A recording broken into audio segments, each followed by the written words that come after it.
So the thing about being a multi-passionate creative professional is it's sometimes like being a puppy. You know, one moment you're locked in and then the next it's a squirrel distracting you and you've completely gone off track from the idea you had yesterday. So the thing about puppies is even they need training to thrive. So if you feel blocked, stuck, or overwhelmed in your creative journey, then you're going to want to stick around for this video. Hello world, it's me again. Today we're going to be talking about the 5 things that you could do to get unstuck and reclaim your creative flow in 2025. These are just things that work for me, so take it as inspiration, not a formula. You know, take what resonates and toss what doesn't. With that said, let's jump right into it. Alright, so I can't stress how important this one is. 2 years ago when Hollywood went off strikes, I spiraled into a prolonged period of depression because I attached my self-worth and my happiness to the work I was doing and the money I was making. The thing was, I was trying to fix internal struggles through external validation, and that just never worked. So you know what did work? It was slowing down. After 18 months, I broke the cycle because I decided to slow down and pay attention to my mind, my body, and my spirit. And this is where routines come into play for me. You know, in the mornings, I do breath work, I incorporate moving meditation practices like Qigong, I deepen my spiritual practice, and I even start rediscovering my passions. You know, these are all things that just make us human, and it's called a flow state for a reason, and nothing flows past a blockage. It's that simple. So here's another thing we overlook. Everyone's going through stuff, and it's okay to ask for help. Trust me, I suffered in silence because I was too guilty and ashamed to talk to my friends and family about my struggles in life. You know, if you will be surprised how many people you can relate to and people relate to you if only you give yourself the permission to look past the perfection and expectations and communicate freely with them. For me, it was therapy and talking to my family and friends and even finding a part-time job around other creatives that helped me get past that blockage. You know, just go find a therapist, find a coach, find a local community or a networking event, you know, where like-minded people get together, you know, talk to your friends, talk to your family. But just remember, everyone's going through stuff in life and nothing's better or worse, you know, so be kind to each other and you'll be surprised how much help you can get from out there.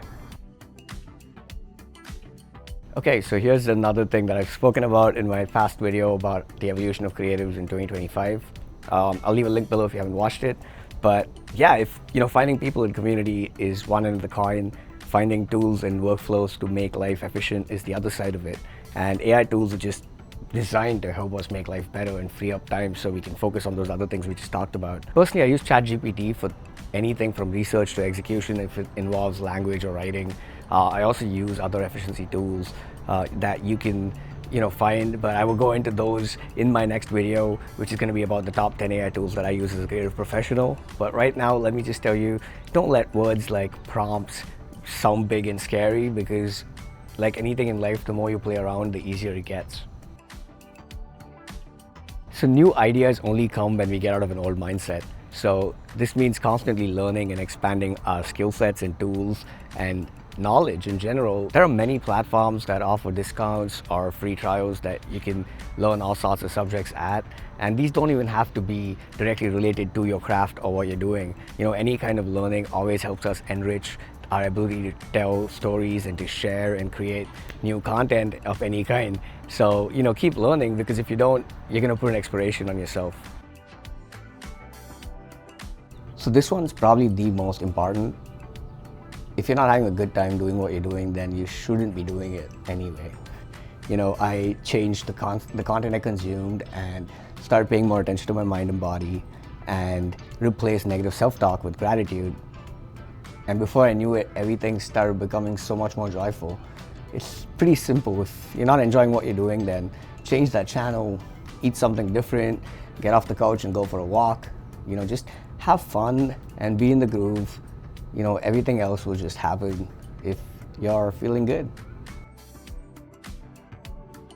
All right, so those were 5 ways that work for me, and I'm sure there's many other ways that you can do stuff. If you have any experiences or methods that you know of, please share in the comments so everyone else can learn from it. You know, I don't have any doubt that when we come together and share our stories, we unlock our highest potential and begin to heal the world.